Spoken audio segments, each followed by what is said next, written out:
आज बनवूया गुढीपाडवा स्पेशल पुरी, श्रीखंड, वरण भात, आलू मटर भाजी, भजी, पापड आणि राईस।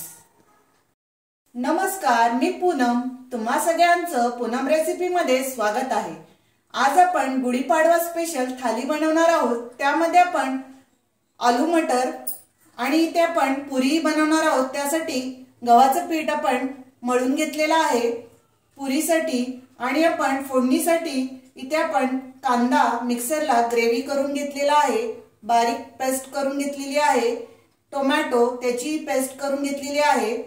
मीठ, हिंग, जिरं, तमालपत्र, कोथिंबीर, लाल मिरची पावडर, आलं लसूण पेस्ट, हळदी पावडर, गरम मसाला आणि धनिया पावडर। इथे आपण मटरची भाजी बनवतोय। ग्रेव्ही करायची आहे मटरची। आपण त्यामध्ये बटाटाही बॉईल करून घेतलेला आहे। कढईमध्ये तेल तापत ठेवलेला आहे। एक पळी तेल टाकलेला आहे। तेल गरम झालं की त्यामध्ये तमालपत्र आणि जिरं आपण टाकून घेऊ।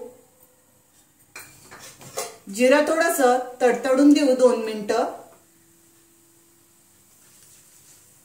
इथे आपलं जिरं तडतडलेलं आहे, त्यामध्ये आपण हिंग टाकू। हिंग आपण त्यामध्ये टाकलेला आहे। कांद्याची पेस्ट करून घेतलेली आहे, तीही आपण त्यामध्ये टाकूया। 2 कांदे आपण मिक्सरला बारीक केलेले आहेत।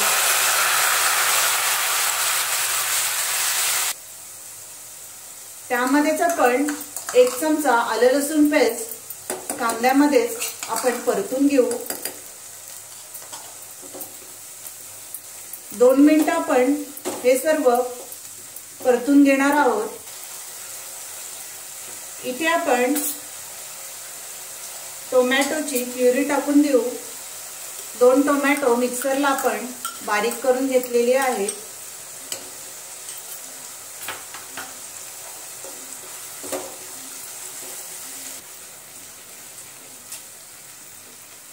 चवीनुसार आपण त्यामध्येच मीठ टाकून घेतलेला आहे।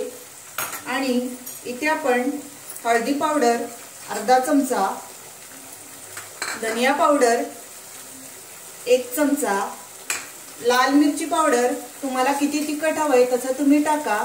मी इथे साधारण 2 चमचे लाल मिरची पावडर टाकून घेतलेली आहे। आणि हे मसाले सर्व आपण परतून घेऊ। इथे साधारण 5 मिनिटं आपण मसाले टाकून सर्व परतून घेतलेला आहे। आता आपण त्यामध्ये बॉईल केलेला मटर आणि बटाटा त्यामध्ये टाकून घेऊ।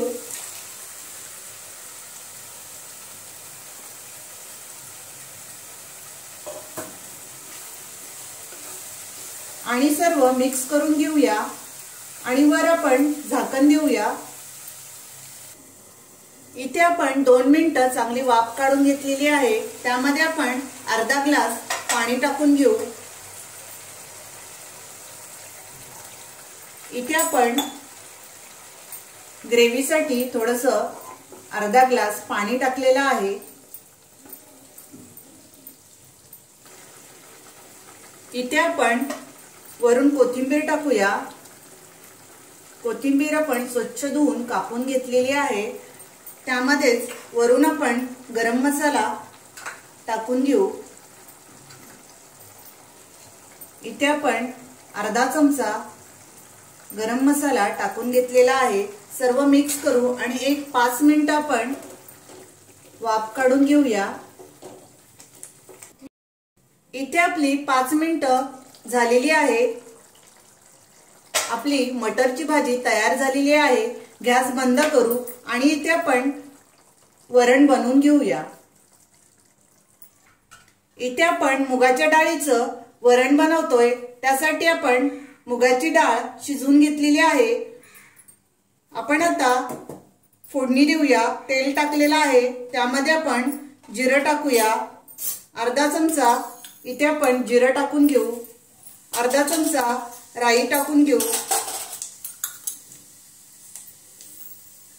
इथे आपण जिरं आणि राई तडतडून देऊ। त्यामध्येच आपण कढीपत्ता आणि हिरवी मिरची आपण चिरून घेतलेली आहे ती आपण टाकून घेऊ। लसूण आपण 4 ते 5 पाकळ्या बारीक करून घेतलेल्या आहेत तेही आपण टाकून दिलेला आहे। त्यामध्येच आपण हिंग टाकू।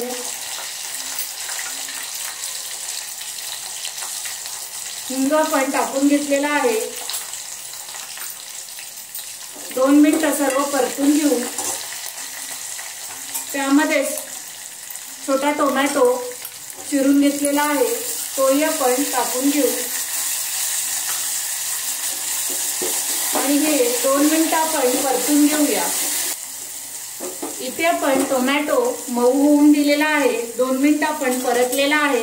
त्यामध्ये हळदी पावडर आपण टाकून घेऊ। इथे आपण अर्धा चमचा हळदी पावडर टाकलेली आहे।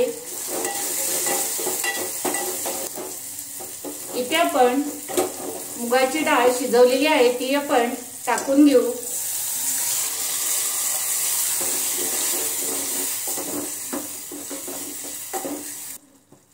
इथे आपण अर्धा ग्लास त्यामध्ये पाणी ओतून घेऊ। तुम्हाला किती घट्ट हवे तसं तुम्ही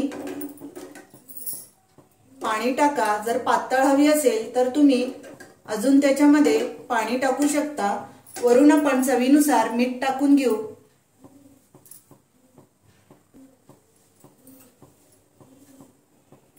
अर्धा चमचा यामध्ये मी मीठ टाकलेला आहे। वरून आपण कोथिंबीर टाकू। कोथिंबीर आपण स्वच्छ कापून धुवून घेतलेली आहे आणि इथे आपण वरणाला एक चांगली उकळी येऊन देऊ। छान आपलं वरण तयार होतं। इथे बघा वरणाला आपल्या उकळी आलेली आहे। आपली डाळ तयार झालेली आहे। खूप छान असं मुगाच्या डाळीचं वरण तयार होतं। गॅस बंद करू आणि आपण राईस बनवून घेऊया।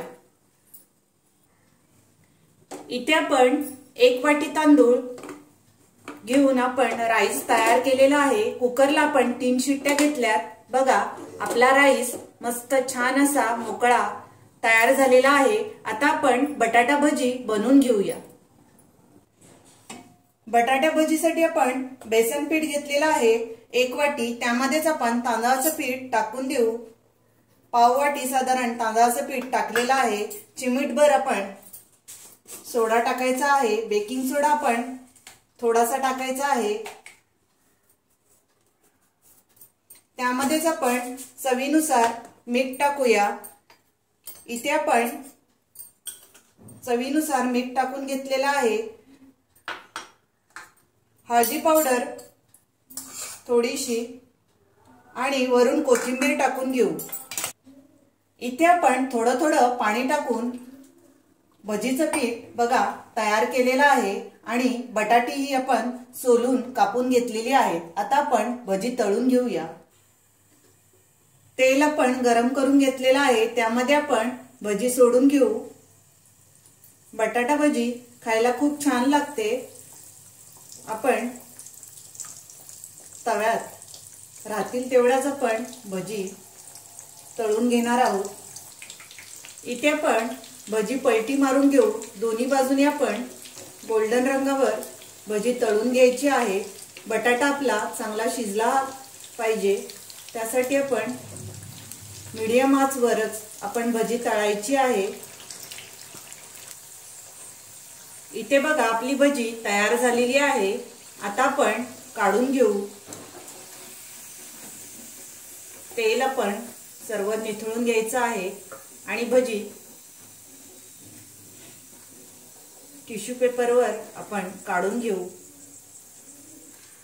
आणि राहिलेल्या भजी आहेत त्या आपण तळून घेऊया। आपली तळून झालेली आहे। इथे आपण गव्हाचं पीठ मळून ठेवलेलं होतं पुरीसाठी। थोडंसं मीठ टाकून आपण पुरीसाठी पीठ गव्हाचं मळून घेतलेलं आहे। त्याचे आपण गोळे करू आणि आपण पुरी बनवून घेऊ आणि तीही आपण तळून घेऊया। इथे आपण मीडियम आकाराची पुरी बनवून घेऊ।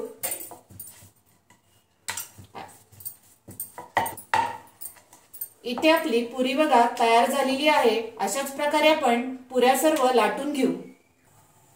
त्याच कढईमध्ये आपण पुरी सोडून घेऊ।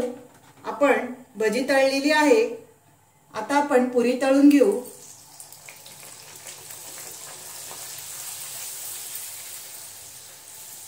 बघा, खूप छान अशी पुरी टम्म फुगलेली आहे।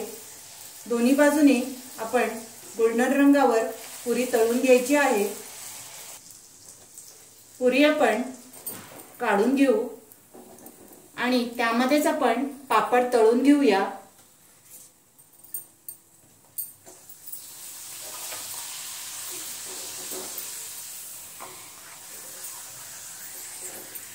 इथे आपण पापडी तळून घेतलेला आहे। आता आपण गॅस बंद करू आणि प्लेट आपण तयार करून घेऊ। इथे आपण थाली बघा तयार केलेली आहे। श्रीखंड आपण तयार करून घेतलेला आहे आणि गरमागरम पुरीही आपण तयार करून घेतलेली आहे। बघा, आपण गुढीपाडव्याला अशी थाली नक्की तयार करा। माझी ही रेसिपी आवडली असेल तर लाईक करा, शेअर करा आणि माझ्या चॅनलला सबस्क्राइब करा। Thank you.